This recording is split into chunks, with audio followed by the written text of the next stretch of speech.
Tes satu, tes satu. Tes.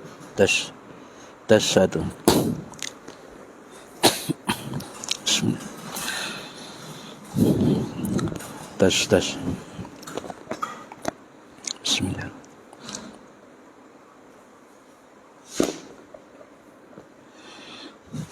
Bismillah. Assalamualaikum warahmatullahi wabarakatuh. Bismillahirrahmanirrahim. Ila hadratin nabiyil mustafa Muhammad sallallahu alaihi wasallam wa ala alihi wa sahbihi ajma'in. Lahumul Fatihah. A'udzu billahi minasyaitonir rajim. Bismillahirrahmanirrahim. Alhamdulillahi rabbil alamin arrahmanir rahim maliki yaumiddin. Iyyaka na'budu wa iyyaka nasta'in. Ihdinas siratal mustaqim. Siratal ladzina an'amta عليهم غير المغضوب عليهم ولا الضالين رب اغفر لي ولوالدي آمين هدية منا إلى أرواح مشايخنا ولمعلمينا ولمربي روحنا ولمن أجازنا ولمرشدنا ولعلمائنا ولمؤسس والمشايخ نهضة العلماء أجمعين ولأولياء تسعة ولصنع أجمعين khususan ila ruhi sultanil awliya Syekh Abdul Qadir Al-Jilani radhiyallahu anhu wa khususan ila ruhi musannif muallif kitab Bulughul Maram min adillatil ahkam al-imam al-hafidh Ahmad bin Hajar al-Asqalani al-Syafi'i al-Ash'ari al-Misri rahimahullah wa ila arwahi masyayikhina fil mahad tubu ireng Jombang ajma'in wa ila arwahi masyayikhina fil mahad Darul Ulum Rejoso Peterongan Jombang ajma'in wa jami'i usulihim wa furu'ihim wa azwajihim wa dzurriyyatihim wa ahli silsilatihim wa muridihim wa muhibbihim wa jam'iyyatihim wal akhidina minhum radhiyallahu anhum thumma ila abaina wa ummahatina wa jaddatina wa jaddatina wa ila arwahi man fataha hadhil qaryah wa man aqamaha wa li jami'il muslimina wal muslimat wal mu'minina wal mu'minat al ahya'i minhum wal anwad khususan ila arwahi ahli kubur man hadara fi hadzal majlis ghafarahumullah wa rahmatullahi alaihim wa bi barakati majlis ilmi mugi-mugi kita lan keluarga kita sedaya diparingi sehat wal afiat lahir batin kathah lan barokah rizkine selamat dunya akhirat lan boten wonten alangan gangguan menapa-menapa biidnillahi waridallah syai'un lillahi lana walahumul Fatihah. A'udzu billahi minasyaitonir rajim. Bismillahirrahmanirrahim. Alhamdulillahi rabbil alamin arrahmanir rahim maliki yaumiddin. Iyyaka na'budu wa iyyaka nasta'in ihdinas siratal mustaqim siratal ladzina an'amta 'alaihim ghairil maghdubi 'alaihim waladdallin. Rabbighfirli wa liwalidayya amin. Astaghfirullah Rabbal baraya. Astaghfirullah minal khataya. Rabbi zidni ilman nafi'an wa wafiqni amalan salihah. Tambah suwe awak tambah tua, tambah suwe umur tambah sudah, tambah dunya lali sing kuwasa, tambah dosa mlebu neraka.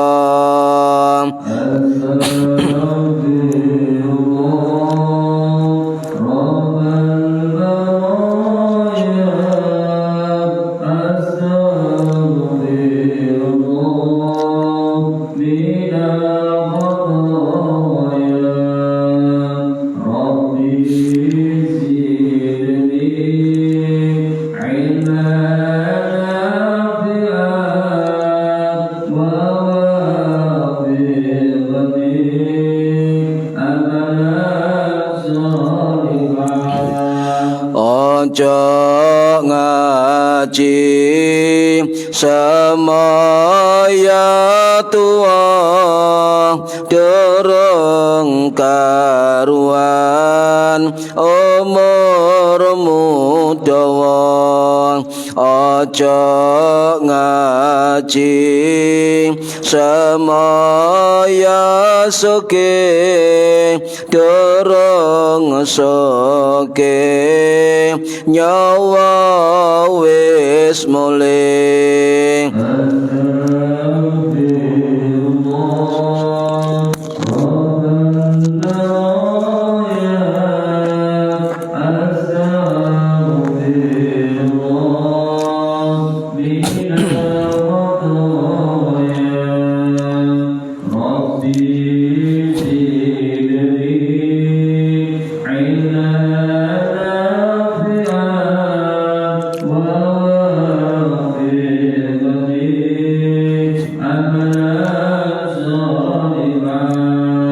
Ya Allah Gusti kula nyuwun pinaringan gesang istiqomah. Ya Allah Gusti kula nyuwun menawi pecah husnul khotimah. Amin ya Allah. Amin ya Allah. Amin ya Allah. Amin ya Allah. Al-Fatihah. A'udzu billahi minasyaitonir rajim. Bismillahirrahmanirrahim. Alhamdulillahirabbil alamin. Arrahmanir rahim. Maliki yaumiddin. Iyyaka na'budu wa iyyaka nasta'in. Ihdinas siratal mustaqim. Siratal ladzina an'amta 'alaihim ghairil maghdubi 'alaihim waladdallin. Rabbi ighfirli wa liwalidayya amin. A'udzu billahi minasyaitonir rajim. Bismillahirrahmanirrahim. Alhamdulillahi rabbil alamin. Allahumma salli wa sallim wa barik ala sayyidina Muhammadin wa ala alihi wa sahbihi ajma'in. Wa la hawla wa la quwwata illa billahil aliyyil azim. Amma ba'du. Engkang kawula hormati para bapak, para ibu jamaah pengajian rutin Kitab Bulughul Maram min Adillatil Ahkam setiap hari Rabu ba'da Isya di Mushola Nurul Huda RT 6 RW 2 Indro Kepomas Gresik Jawa Timur. Monggo ingkang boten uzur saged rawuh hadir ten majelis ngaji menika. Mugi-mugi khususipun ingkang hadir fi hadal majelis dan umumnya yang mendengarkan atau mengikuti via online mendapatkan barokah, manfaat, maslahah, wa ni'matah, wassalamah, wassa'adah, wasyafa'ah fid dini wad dunya wal akhirah. Amin ya rabbal alamin. Monggo tiniati ngaji golek ilmu lillahi ta'ala. Para hadirin ingkang minulya, melanjutkan hadis yang lain halaman 59 bab yang baru. Bismillahirrahmanirrahim. Babu utawi iki iku bab sifati sholati, nerangno sifati sholat. Hadis 212. An Abi Hurairah, diriwayatkan saking sahabat Abu Hurairah radhiyallahu muga ngridani sapa Allahu Gusti Allah anhu marang sahabat Abu Hurairah. Anan nabiyya satemene Kanjeng Nabi Muhammad sallallahu alaihi wasallam iku kala ngendika sapa Kanjeng Nabi, idza kumta tatkalane nindakaken sapa sira ila sholati marang salat, fa asbigi mongko becik nyempurnakno sira al wudhu'a ing wudu, sumastaqbili mongko nuli ngatepo sira al kiblata ing arah kiblat, fakabbir mongko takbir sira kelawan Allahu Akbar, summa qara mongko nuli maca sira mata yassara ing barang kang gampang apa ma'aka sertane sira minal Qur'ani saking Qur'an, sumarka mongko nuli rukuk sira hatta tatma'inna sehingga anteng utawa tumaknina sira rokian halir rukuk, sumarfa mongko tangi sira hatta ta'tila sehingga jejeg sira ko iman haling ngadeg, sumasjud mongko nuli sujud sira hatta tatma'inna sehingga tumaknina sira sajidan halis sujud, sumarfa mongko tangi sira hatta tatma'inna sehingga tumaknina sira jalisan hale lungguh, sumasjud mongko nuli sujud sira hatta tatma'inna sehingga anteng tumaknina sira sajidan hale sujud, sumaf'al mongko nuli nglakoni sira zalika ing mengkono laku kang den tuturaken fi sholatika ing dalem pira-pira rakaat salat sira kulliha sekabehane rakaat. Akhrajahu ngetokne hadis sapa as-sab'atu imam pitu rahimahumullah.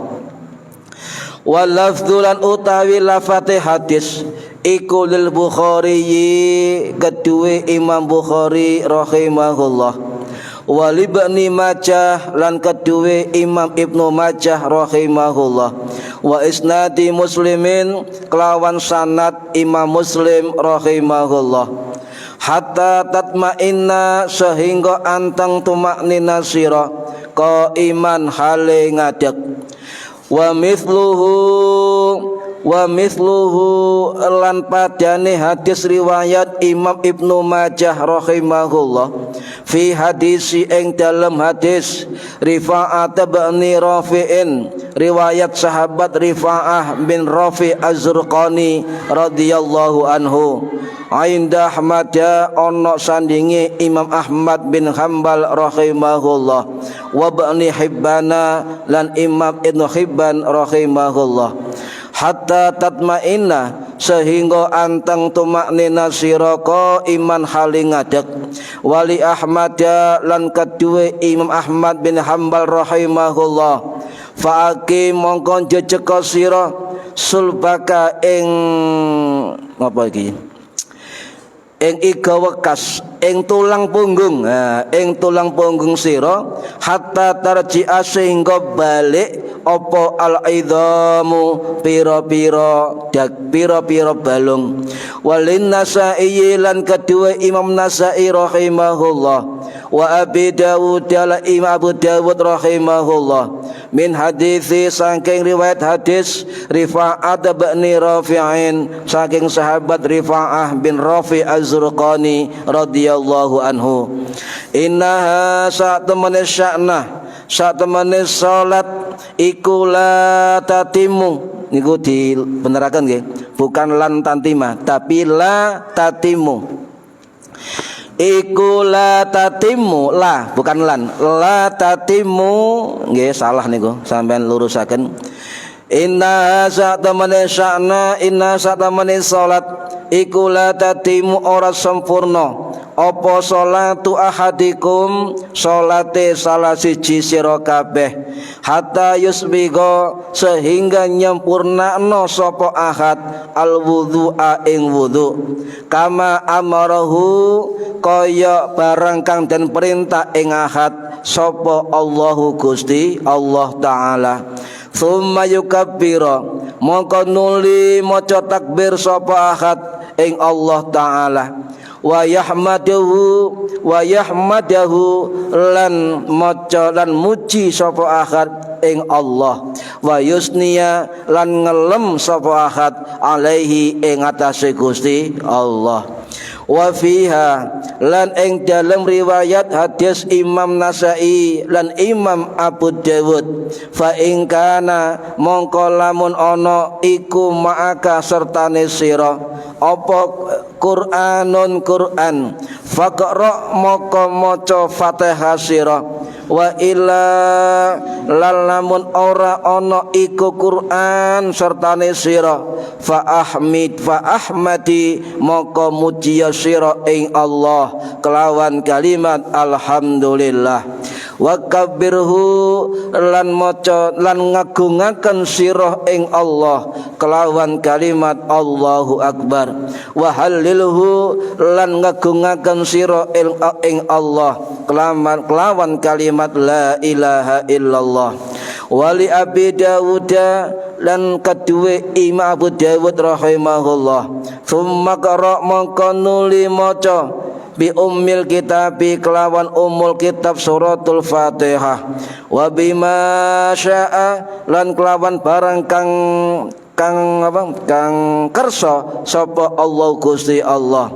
Wal Ibnu Hibban lan riwayatkan lan kadue Imam Ibnu Hibban rahimahullah kalimat summa mongko nuli maca sira bima syi'ta kelawan barang kang karep sira.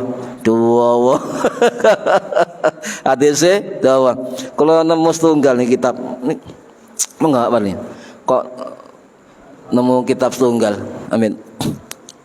Bongkar lemari nemu kitab, ya.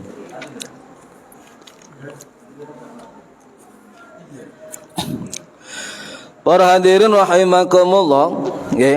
Niki hadis dawa. Ten kitab Lintu hadis niki dibagi empat nomor, nggih. Tapi ten kitab yang kita pegang iku 4 hadis dados setunggal sebab satu kesatuan, nggih. Di situ dijelaskan hadis nomor 212 niku perawinya adalah sahabat Abu Hurairah radhiyallahu anhu ingkang wafat tahun 678 Masehi di Jannatul Baqi Madinah. Beliau adalah sahabat perawi terbanyak sebanyak 5.374 hadis dari sekian ratus sahabat Nabi. Di situ ada akhrajahus sab'ah, riwayat oleh Imam 7.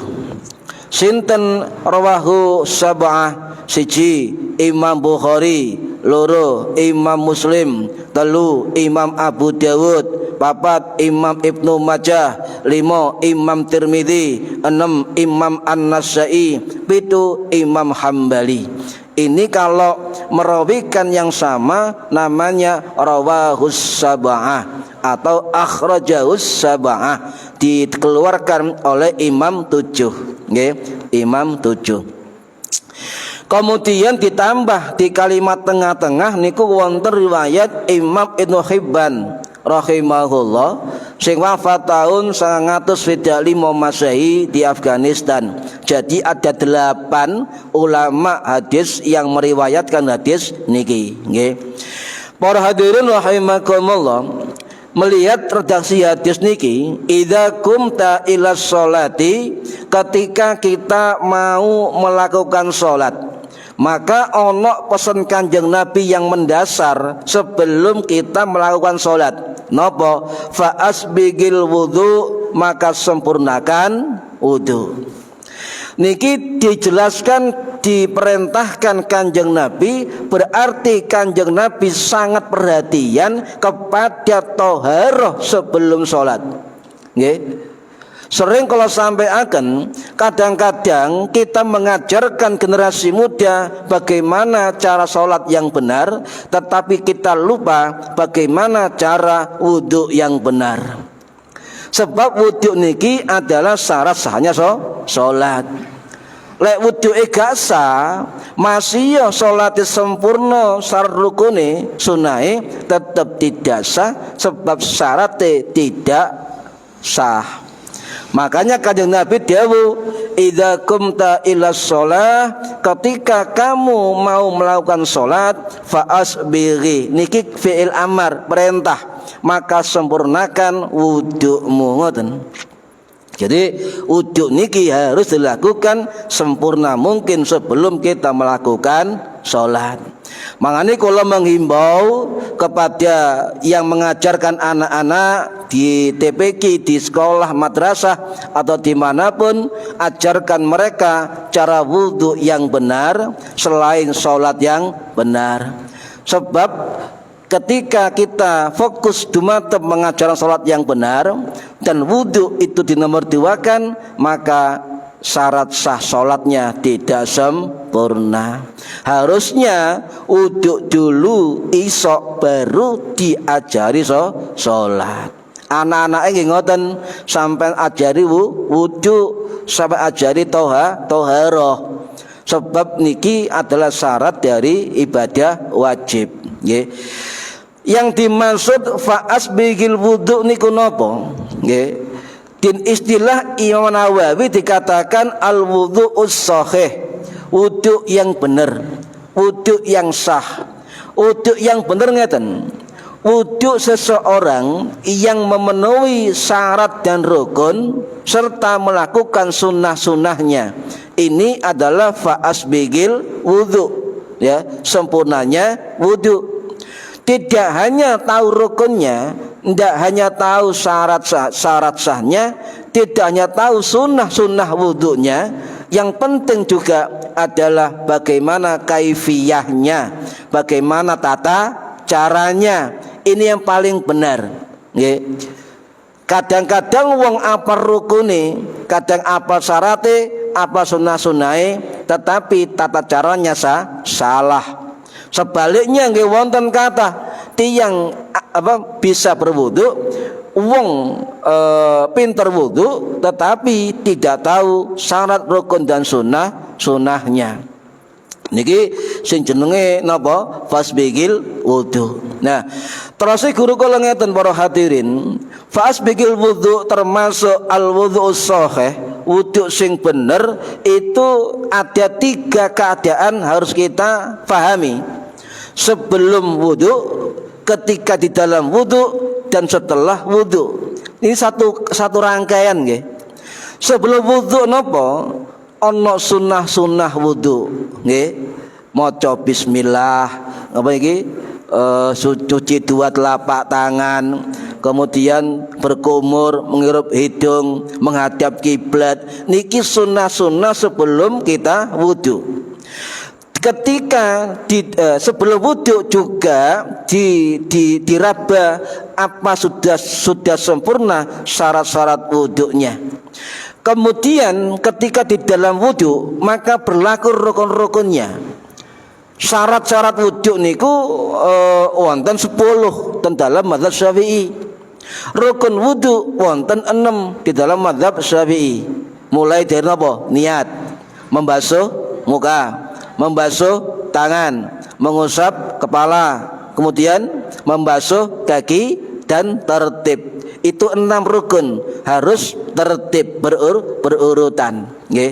Niki kedah 6. Sampai wudu mendina sampai tua, kadang-kadang gak eruh lek rukun wudu ana 6. Tetapi mendina dilakoni. Niki kan. Berarti kita ini termasuk muqallid. Apa muqallid niku? Melok mawon, melok ulama mawon nggih. Oh, diuri carane ngene ya carane ngono. Niku muqallid, Pak. Ndak harus sampai ngerti dalil. Mosok kate ngusap tangan kudu urut dalile. Kate maca bismillah sadurunge wudu urut dalile. Maca apa nganu irung mbek kemu urut dalile. Suwe-suwe sampean gak wudu kakean dalil. Ojo diabotno wong awam niki saestu. Jangan diperberat dengan itu, nggih. Sebab wong salat niku gak semua pinter tentang ilmu.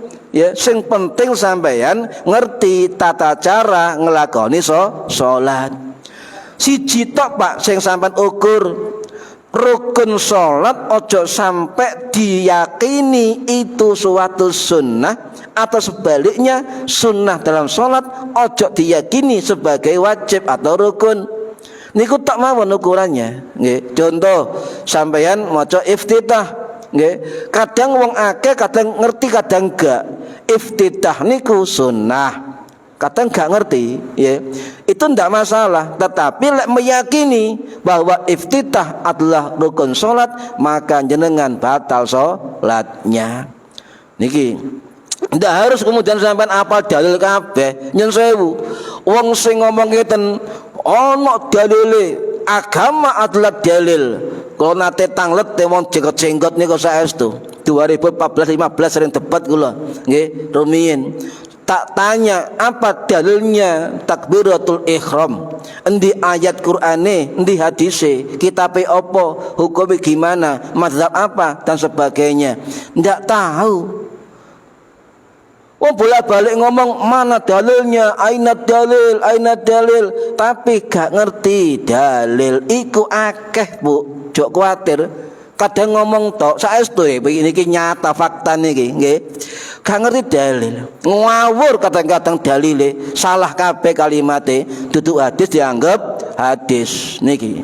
Wong awam percaya mawon, mau pokoke ngomong Arab nggih. Qala Rasulullah pokoke Arab. Ya, gak ngerti yang nggih mawon. Wis salah kaprah. Dudu hadis niku nafsune dhewe sering. Ngapunten nggih. Niki fakta terjadi. Nah, berarti wudu itu sangat diperhatikan kali Kanjeng Nabi Muhammad sallallahu alaihi wasallam. Sebab Nabi ketika mengajarkan tata cara salat dalam hadis niki, yang disebut pertama adalah idza kumta ila sholat fa asbigil wudu. Ketika kamu mau mengerjakan sholat, melakukan sholat, maka sempurnakan wudumu. Loh, paham nggih? Sempurnakan wudu. Lek sempurna wudu, maka masjid mushola kedah memberikan pelayanan terbaik untuk sarana toharoh, sarana wudu tetap suci. Ngoten nggih. Teng griya sami panjenengan Bu, Mbak. Teng griya jenengan nggih mushola, nggih sami dijaga toharohe, kesuciane dan sebagainya nggih. Kadang-kadang kula sering semerep teko jeding gak sandalan nek mushola omahe.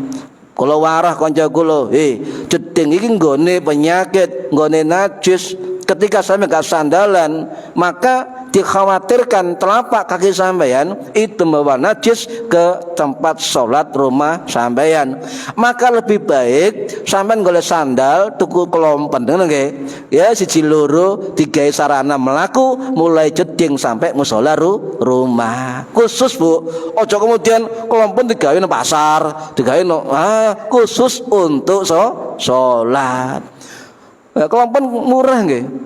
Malah 10.000 wis apik nggih. Niku. Niki penting toharoh niku nggih. Berarti wudu itu tidak akan sah, salat tidak akan sah kalau wudu tidak dilakukan. Kalau wudu tidak sah, maka salatnya tidak sah. Meskipun salat kita niki memenuhi syarat rukun, syarat sahnya enggak sah, ya enggak sah. Nggih. Syaratnya enggak terpenuhi tidak sah niki. Nah, dengan begini ada isyarah setiap kondisi apapun kita tetap wajib sholat, okay? Terutama wong loro niku nyuwun sewu, apa rumah sakit ono bagian kerohanian, nggih. Dikandani sampun sholat, nggih. Lek dereng monggo diurui, didampingi, dibimbing. Sebab kondisi apapun kita, selama masih ada anggota tubuh kita yang masih bisa beribadah, tetap wajib sholat. Ya, kewajiban sholat kita berhenti ketika kita disolati. Lho iki mandek sampean kewajibane. Kaisa ngadeg ambek lungguh. Kaisa lungguh ambek berbaring miring. Miring gak iso ya ambek melumah. Kaisa melumah ya ambek isyarat tangan. Tangan gak iso ya ambek isyarat moto. Ketap-ketip.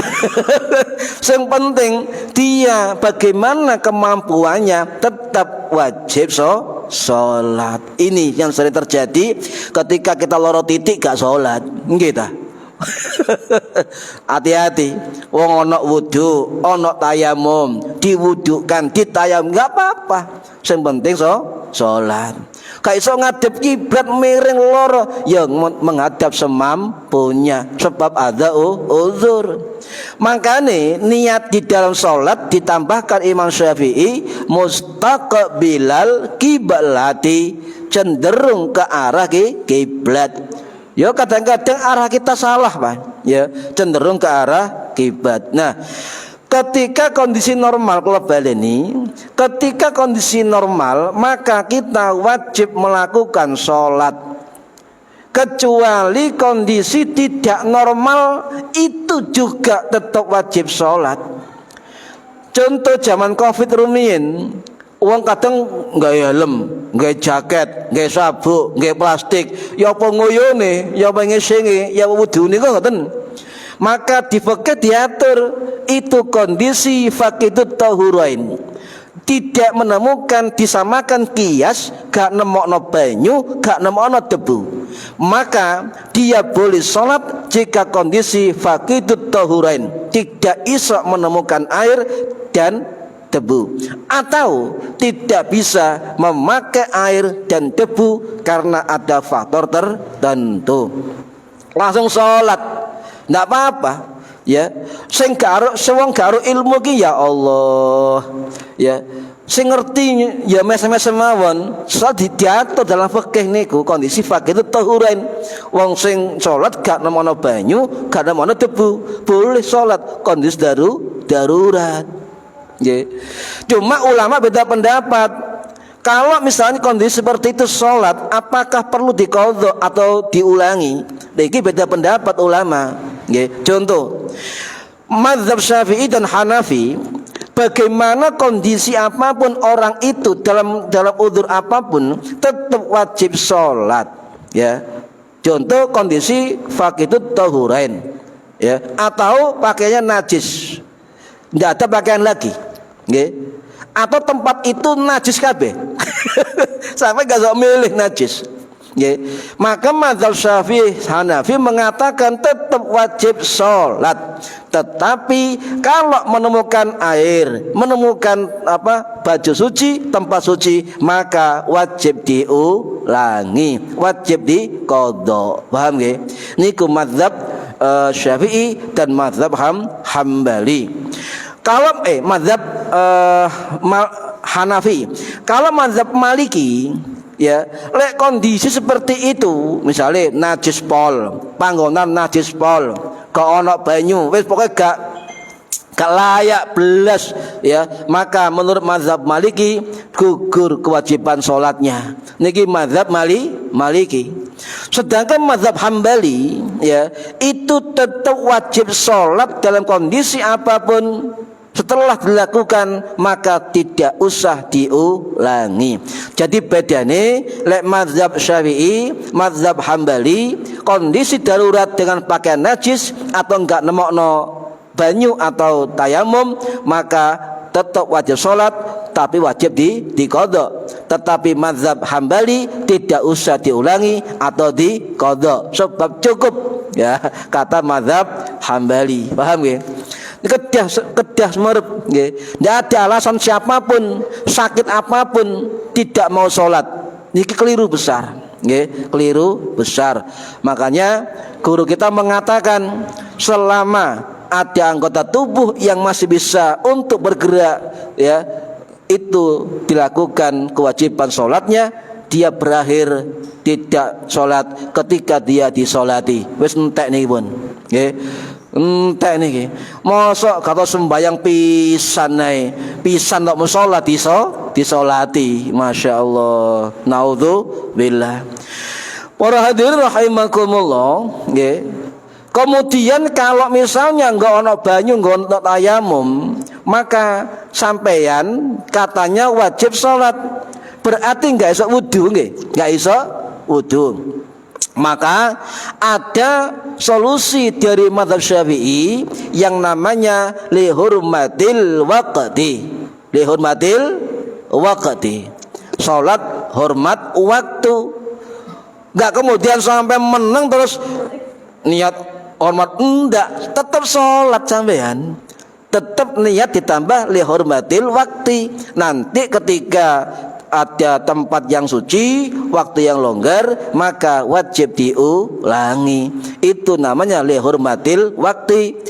Dikhawatirkan ketika kita tidak sholat sama sekali, tetapi ketika sudah niat lihurmatil waktu, ketika kita itu sudah wafat, maka dianggap gugur kewajiban sholatnya. Itu manfaat dari solusi Imam Syafi'i, ya, tentang lihurmatil wakti, nggih. Para hadirin rahimakumullah, dari isyarah ini Kanjeng Nabi dawuh fa asbigil wudu, sempurnakan wudu.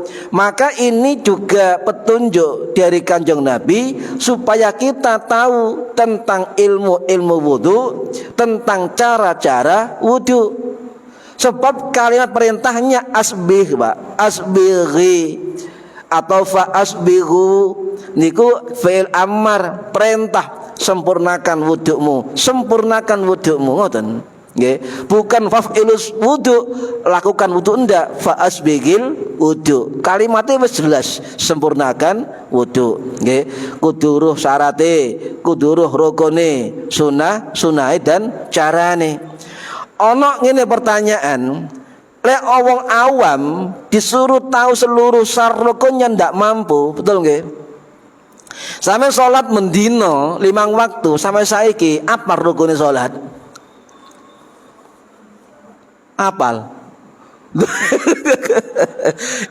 rukune saya bingung. Omane sunah-sunah salat sakmono akene.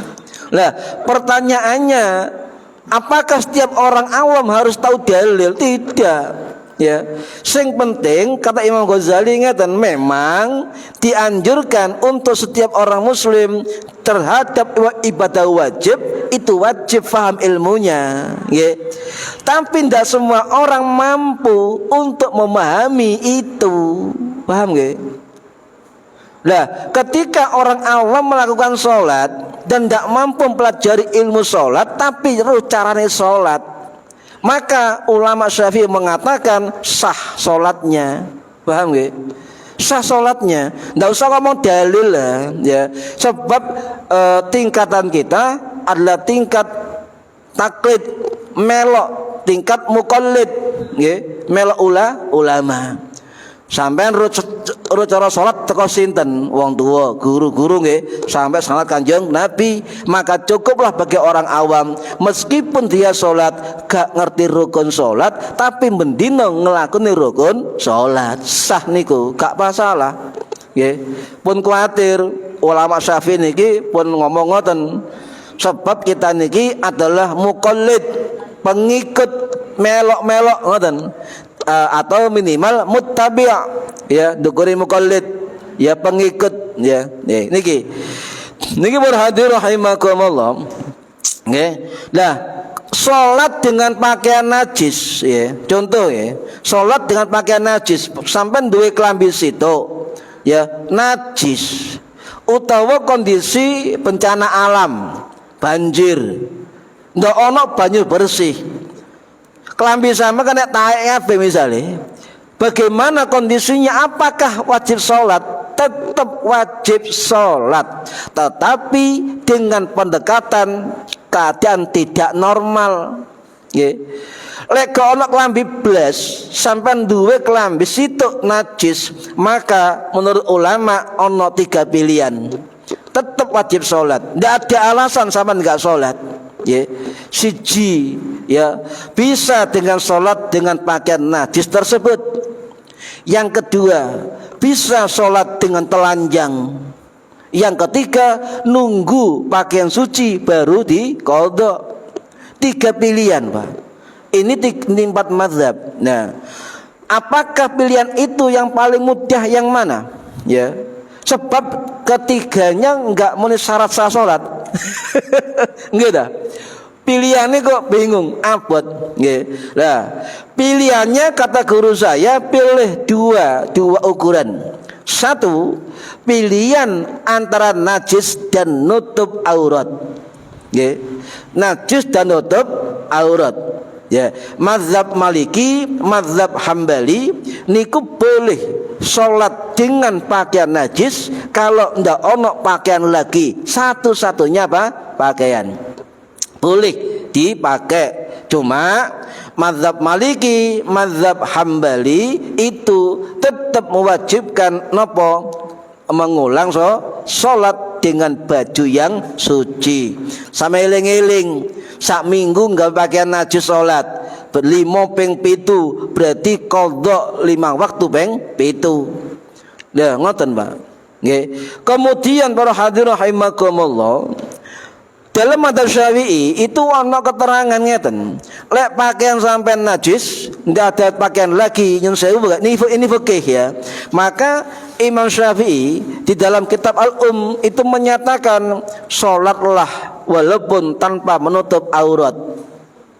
Imam Syafi'i dan kitab Al-Um, ya.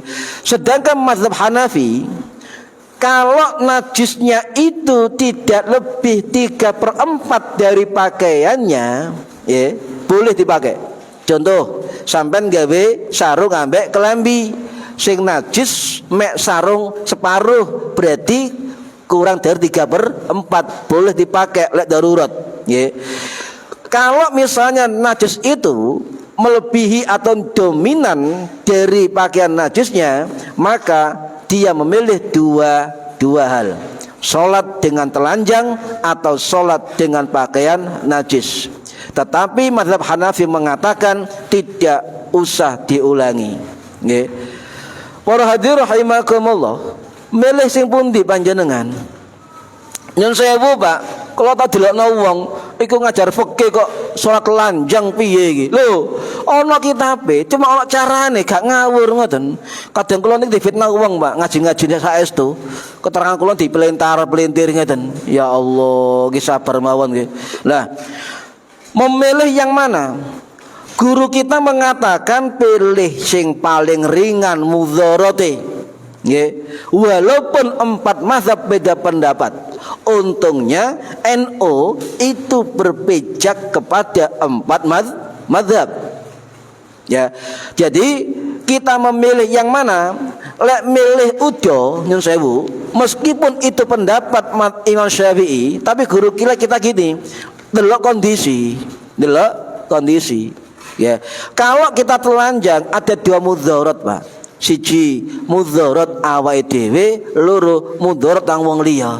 Ya lek nggone sepi gak sepi sampean. Mosok sembahyang udah ngare fitnah, nggih. Nah, kemudian pilihannya cuma 1 dari 3 pilihan yang relevan, nggih. Napa? Tetap sholat dengan pakaian najis. Darurat, nggih. Tetapi wajib diulangi ketika menemukan pakaian yang suci. Paham nggih? Atau diumbasik pakaian pakai garing. Ya, niku wajib diulangi. Tetapi untuk mazhab Hanafi tidak usah diulangi. Nggih. Nah, terus guru kula ngeten, meskipun ono pendapat yang mengatakan salat dalam keadaan darurat, gono klambi maneh, ono situk najis pisan, nggih.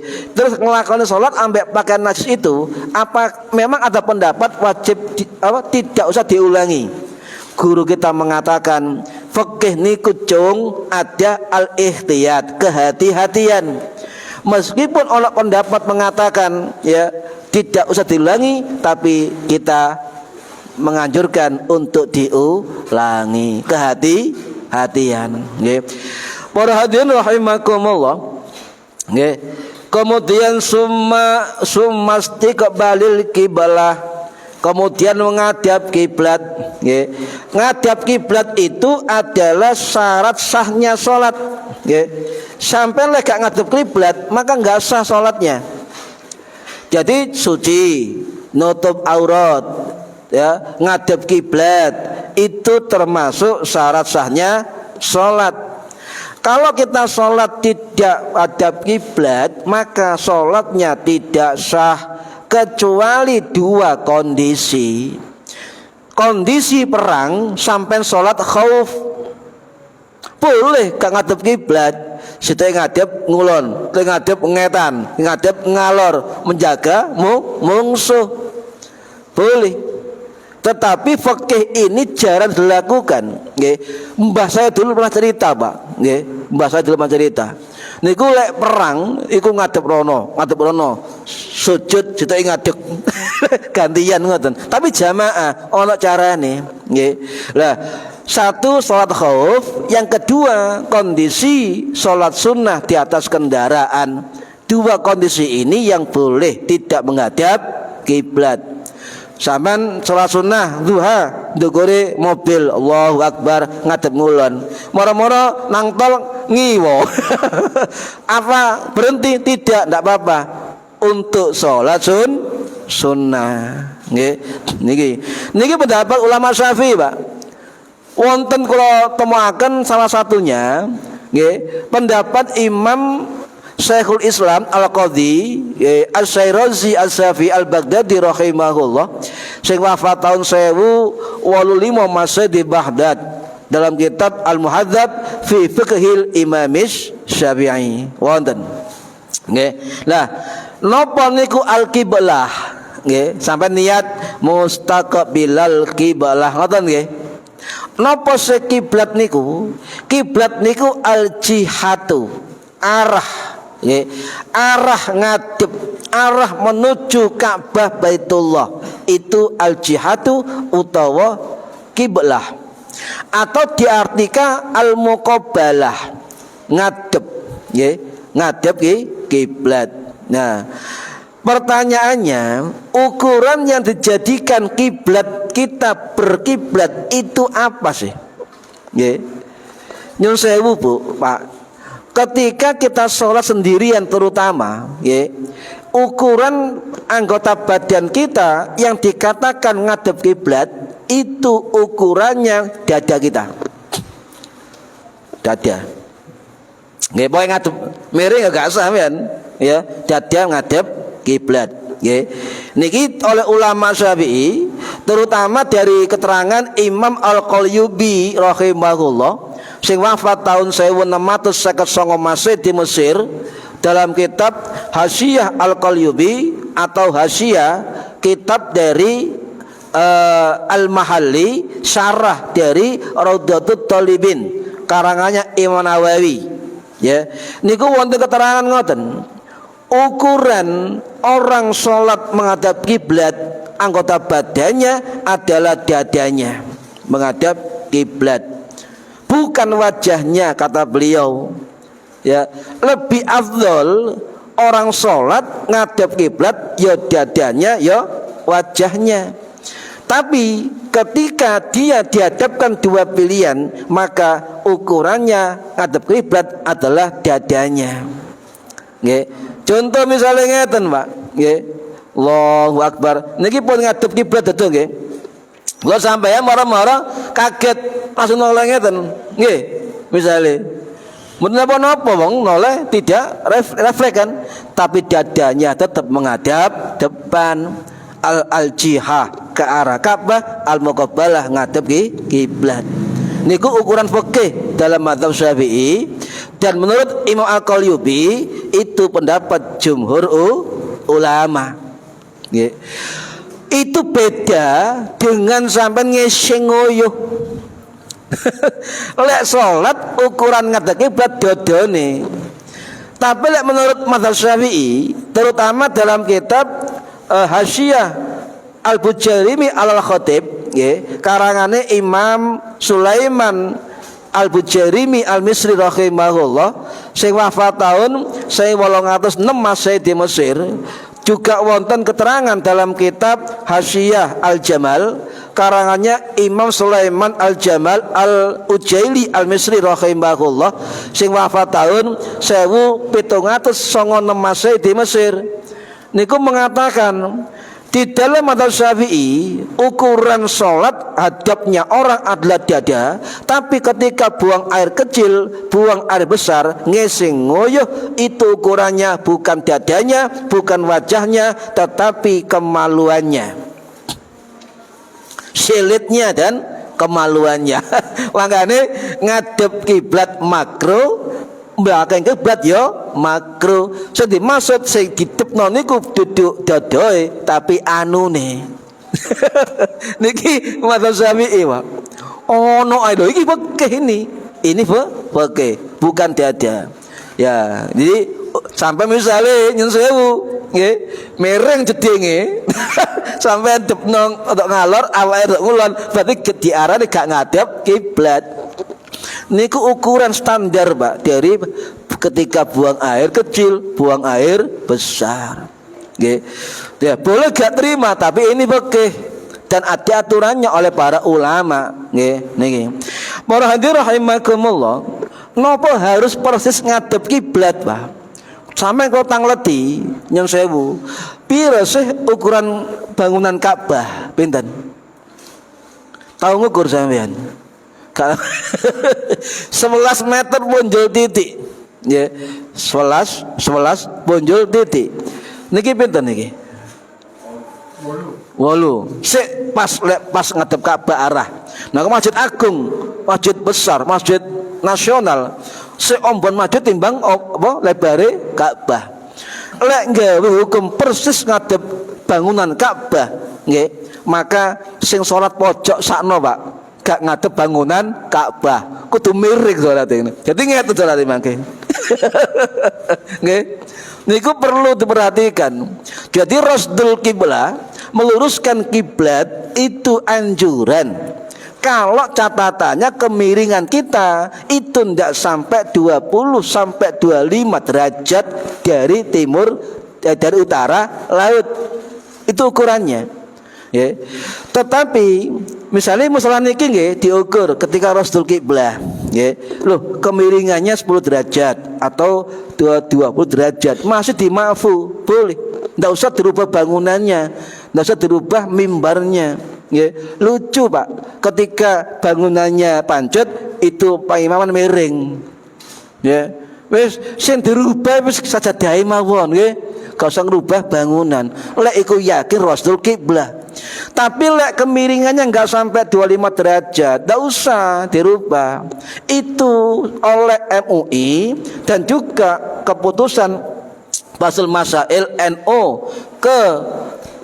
keempat di Banyuwangi tahun 1934 niku menyatakan tegas toleransi ya keterbatasan pengetahuan tentang arah kiblat. Makanya di niatnya salat mazhab Syafi'i oleh Imam Syafi'i ditambahi mustaqbilal kiblah. Loh, kayak ngerti. Sampai misalnya no embong, iki paling kulon iki. Loh, rada miring sampean. Gak persis ngulon. Lah, ana niat mustaqbilal kiblah, cenderung wis ngadep kiblat. Itu udah sah itu. Loh, apa nambah mustaqbil kiblah? Ya ngene iki antisipasi Imam Syafi'i. Cerdas beliau, Pak. Coba kau niat ngono sampean, mau mancang titik saya enggak sampean. Oh, wis diniati cenderung menghadap kiblat. Nggih. Niki ndak usah. Jadi zaman sekarang ada banyak peralatan, banyak canggihan GPS, teodolit atau sebagainya, iya. Tetapi tetap fatwa MUI juga pernah mengatakan tidak perlu diubah. Ya, geografis Indonesia berada di bagian timur Ka'bah. Kalau sudah menghadap ke arah kiblat, arah barat yang cenderung ke arah kiblat, itu sudah dikatakan al-jihadul Ka'bah, sudah ke arah Ka'bah. Okay. Sudah ke arah Ka'bah, sudah tidak perlu dibongkar, tidak usah dirubah. Paham nggih? Loh, biyen Pak wis dibahas nggih. Contoh Imam Ibnu Arabi radhiyallahu rahimahullah nggih, sing wafat tahun 1240 Masehi di Damaskus, dalam kitab beliau nggih, kitab beliau kemudian dinukil, dikutip oleh Imam Qurtubi rahimahullah, sing wafat tahun 1273 Masehi di Mesir.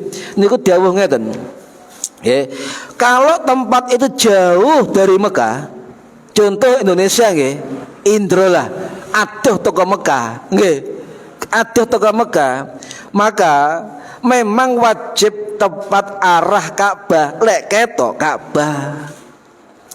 Wajib ngadep Ka'bah, lek ketok Ka'bah. Lek miring gak sah, soalnya ketok Ka'bah langsung. Ya.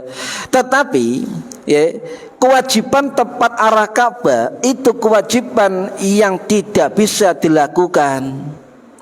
Tidak mungkin persis ke titik arah bangunan Ka'bah. Paham nggih? Tidak mungkin persis, nggih. Yo, ono alatnya, betul ada alatnya, ya. Ukuran bangunan Ka'bah niku 11 meter. Terus masjid dawa itu 30 meter. Lek nggih ukuran persis diwajibno dan enggak sah. Sing sah imame ambek kanan 5 meter, kiwa 5 meter, liyane gak sah. Wani sampean ayo. Fatwa ngoten, wani sampean. Hati-hati, Pak. Hati-hati. Niki faktor tentang al-jihah. Makanya abad 800 Masehi Imam Syafi'i pun mengatakan niat ditambah mustaqbilal kiblah. Oh, ket paham. Maksudnya ngoten nggih. Para hadirin rahimakumullah nggih. Jadi wonten keterangan ngeten wa ajma'u ala angkula min ghaba anha ayastaqbila nahiyataha wa syatraha wa tilqaha. Ulama niku wa ajma'u sepakat nggih. Orang atau daerah yang jauh dari Ka'bah, dia boleh menghadap ke arah Ka'bah dimanapun dia berada, sepenting jihah arah, Pak. Yang sewu Ka'bah ten pundi? Masjidil haram ya. Fawalli wajhaka ya syatral masjidil haram. Gusti Allah dawuh ngoten, hadapkan wajahmu ke arah masjidil haram. Wis arah niku pun bener, arah masjidil haram nggih. Lho, lek tepat luwe apik arah tepat pada titik bangunan Ka'bah dengan hitungan yang canggih, teknologi canggih, dengan pendekatan Rasdul Kiblah, pelurusan arah kiblat. Itu hanya anjuran. Ya, kau satu tukaran. Wis bener nih ngadep kulon, wis bener nggih. Kau usah sing salah ngadep ngalor, ngadep kidul. Niku baru salah nggih. Para hadirin rahimakumullah, kemudian fakabbir, maka takbirlah. Sing dimaksud takbiratul ihram nggih. Takbir niki sing rukun niku bacaan takbirnya Allahu Akbar niku rukunnya. Sedangkan angkat tangan pada takbiratul ihram nggih, jumhur ulama mengatakan sunnah. Makanya sampean gak usah tukaran, ana wong ngene, ana wong ngene, ana wong ngene. Iku jenenge tetep angkat tangan. Gak usah tukaran. Masih gak angkat tangan itu sah sebab hukumnya sunnah. Tapi ojo sampai sampean praktek, Pak. Misale Pak Arif ngimami, nggih, gate takbir ngangkat tangan, patut takbir ihram. Allahu Akbar, geger mboten? Geger, Pak. Sebabnya orang tidak tahu bahwa mengangkat tangan ketika takbir ihram adalah sunnah. Nah, ojo ngilana kesunahan kalau itu dipandang biasa oleh masyarakat.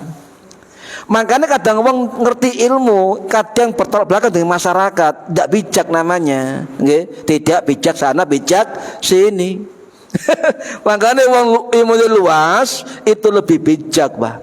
Tidak kaku dalam beragama, nggih. Para hadirin rahimakumullah, mengapa beda? Sebab cara angkat tangan juga berbeda. Mazhab Hanafi, mazhab Maliki, mazhab Syafi'i, mazhab Hambali beda. Beda apa? Letak posisi tangan diangkat di mana. Mazhab Hanafi ngangkat tangan itu sampai di telinga, jempol menyentuh daun telinga. Allah, ini mazhab Hanafi, Pak. Lek ana wong ngene, Allah ngene ya, nyemen iki lho. Nah, itu mazhab Hanafi. Mazhab Maliki itu di dada. Allahu Akbar. Nah, mazhab Syafi'i ada sebagian ulama di depan pundak, ada di tengah-tengah pundak dengan telinga.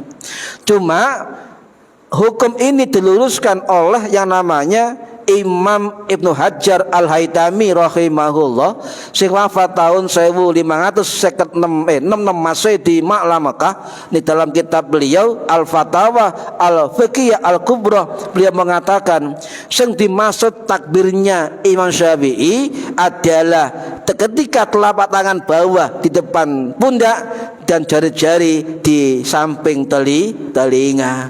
Itu kata beliau yang paling sahih di dalam mazhab Syafi'i ketika sunnah angkat tangan. Berarti ngeten. Nah, nggih. Tapi sampeyan buka usah ngukur, bener gak ya? Bener gak ya? Gak usah dikira mawon, nggih. Niku kadang wong lek terlalu kaku, Masya Allah, nggih. Nah, sepakat ulama mengatakan cara angkat tangan, ya, model angkat tangan itu namanya adalah at-tanawwu, napa? Variasi. Variasi, nggih. Niku tentang sunnah angkat tangan. Niki banyak Pak hukum fikih salat niku lek dipelajari, nggih. Para hadirin rahimakumullah, ya. Cuma di dalam kitab napa Al-Asbah wan Nadhair nggih, karangannya Imam Suyuti rahimahullah, sing wafat tahun 1505 Masehi di Mesir, beliau mengatakan walaupun sunnah ya angkat tangan raf'ul yadain fi shalah, tetap jangan ditinggalkan, kata Imam Suyuti.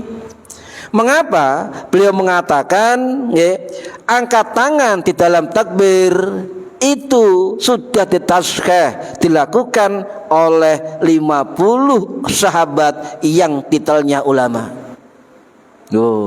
Seket sahabat pendapatnya angkat tangan, ngoten. Hukumnya sunnah, nggih. Niki, wes, perbedaannya kata, Pak, nggih. Perbedaannya kata, nggih. Para hadirin rahimakumullah. Kemudian nggih, di dalam hadis dikatakan nggih, maca surat pendek nggih. Nyun sewu Pak, sampean sembahyang ngeten. Ngangkat tangan Allahu Akbar ketika takbir ihram. Maknane napa sih maknane? Ayo. Maknane napa? Ngono kate baca sufi tasawuf salat. Maknane wonten kathah. Cuma di dalam kitab Kasifatus saja, nggih, Syarah Safinatun Najah karangannya Syekh Nawawi Al-Bantani rahimahullah, sing wafat tahun 1897 Masehi di Malang Mekah. Juga wonten dalam kitab yang lain para ulama mengatakan bahwa nggih, makna apa dianjurkan ngangkat tangan ketika takbiratul ihram. Beliau mengatakan ada banyak makna. Siji ta'zimuhu ta'ala, mengagungkan Gusti Allah. Ngagungno Gusti Allah. Yang kedua, tidak ada yang besar, maha besar kecuali Gusti Allah. Makanya Pak, wong salat bendino angkat tangan, maknane ngagungno Gusti Allah, besarno Gusti Allah. Tetapi pancet sombong, berarti makna salatnya tidak bisa masuk di dalam hatinya. Bolak-balik Allahu Akbar, Allah Maha Besar nggih. Tapi awake digede-gedekno, disumbung-sumbungno paling mulia, paling suci dan sebagainya, maka dia tidak bersinambung jiwa dengan salatnya. Allahu Akbar, no sik sombong niki nggih. Para hadirin rahimakumullah, niku nggih. Lah, yang kedua isyarah napa? Isyarah al-isyaratu ilayya rafil hijabi, ya, al-abdi baina rabbih. Jadi ketika angkat tangan Allahu Akbar itu ada isyarah membuka hijab, teding aling-aling dilepaskan antara hamba dengan Tuhannya.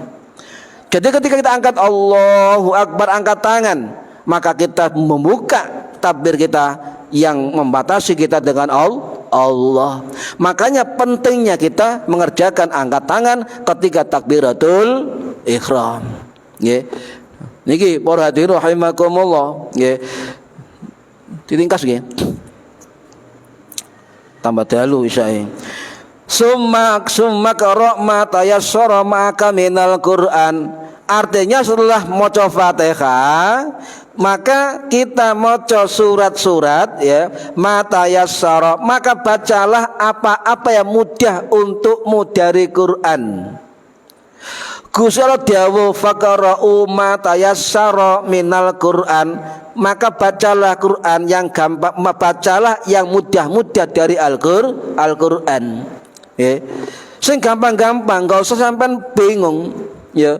Ya apa misalnya gak hafal surat, sampean rakaat pertama kulhu, rakaat kedua kulhu, akhirnya kuwailik, terus pun hukumnya boleh Pak, boleh, ya, ndak usah izin, boleh, ya. Iku lho suratnya pendek gak tau gak apal balik, ya jarno dianggap gak apal. Semuanya salatku sah nak ngarepe Gusti Allah. Nggih, niki. Jadi hukum maca surat pendek atau ayat setelah Fatihah niku hukumnya sunnah hayat dalam mazhab Syafi'i. Sunnah hayat itu sunnah apa? Sunnah lega dilakoni tidak batal, tidak masalah. Nggih, salatnya sah. Niku sunnah hayat. Tetapi nyun sewu, misalnya pas hatiman ngimami, kate surat pendek, terus pundi sampean?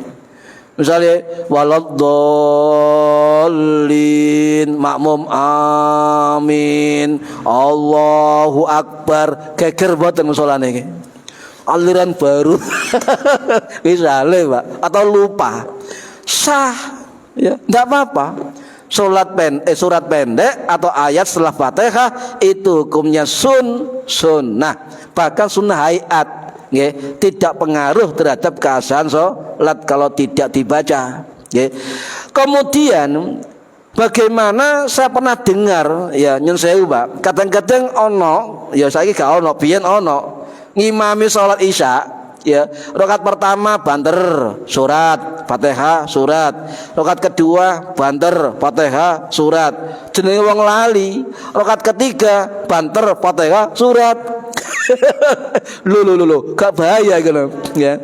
Bagaimana hukumnya? Keker gak karuan, masya Allah nih. Nyun sewu para hadirin, ya, baca surat pendek di rakaat ketiga keempat itu tidak masalah, tapi nggak dianjurkan. Tidak dianjurkan di rakaat ketiga, rakaat keempat. Tidak ada yang melarang. Tidak ada ulama yang saya baca itu melarang, tapi ulama mengatakan tidak dianjurkan, tidak disunnahkan maca surat di rakaat ketiga, rakaat keempat. Embuh imam, makmum atau ijenan. Ya, itu. Loh, terus bagaimana nyun sewu?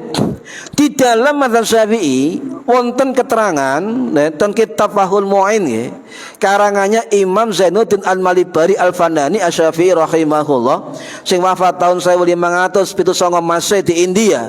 Niku dawuh nggih, rakaat ketiga keempat sakmarine Fatihah terus maca surat itu tidak batal. Beliau mengatakan hanya tidak dianjurkan di dalam mazhab Syafi'i. Yang sunnah itu kata beliau rakaat pertama dan rakaat yang kedua, baik salat sirriyah kono suarane atau salat jahriyah, salat sing ana suarane. Jadi mana Syafi'i, para ulamanya mengatakan kalau baleni, ketika sampai lupa rakaat ketiga mari maca Fatihah terus ana tambahan surat, maka itu tidak dianjurkan, tidak disunnahkan, tetapi hukumnya sah. Paham? Hukumnya sah. Niki pendapat paling sahih di dalam mazhab Syafi'i menurut Imam Nawawi rahimahullah. Apa boleh ono dalil dah ngoten. Loh, Imam Maliki dalam kitab Al-Muwatta niku wonten riwayat Imam Ibnu Umar radhiyallahu an, sahabat Kanjeng Nabi lho, sing wafat tahun 693 Masehi di Mekah, niku nate murid piyambak sing namine Imam Nafi Maula Ibnu Umar rahimahullah, sing wafat tahun 735 Masehi di Baqi. Saya pernah sholat di belakang Ibnu Umar, dan ketika beliau rakaat ketiga maca surat, tuh sahabat kanjeng Nabi, riwayat sahih Bukhari Muslim. Berarti sahabat Nabi pernah melakukan begitu, entah lali entah sengaja, wallahu a'lam, tapi melakukan.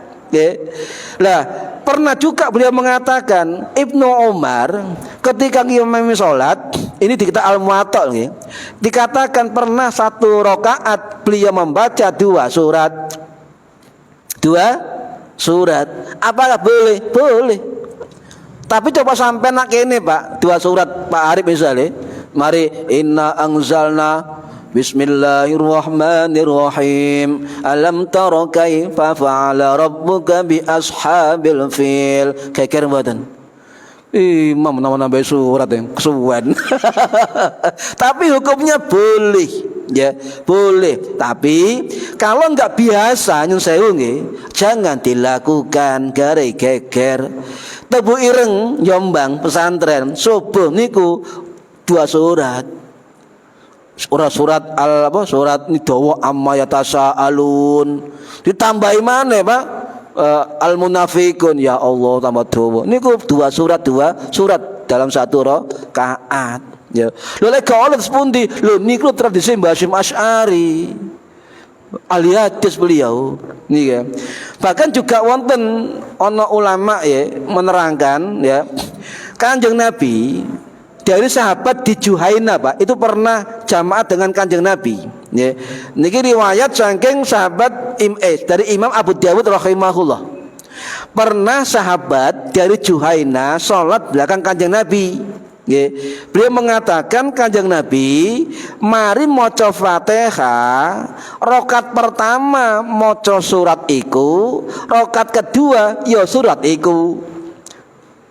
Hadis beliau mengatakan Nabi pernah membaca surat yang sama ketika sholat subuh, surat Al-Zalzalah, Al-Zilzalah.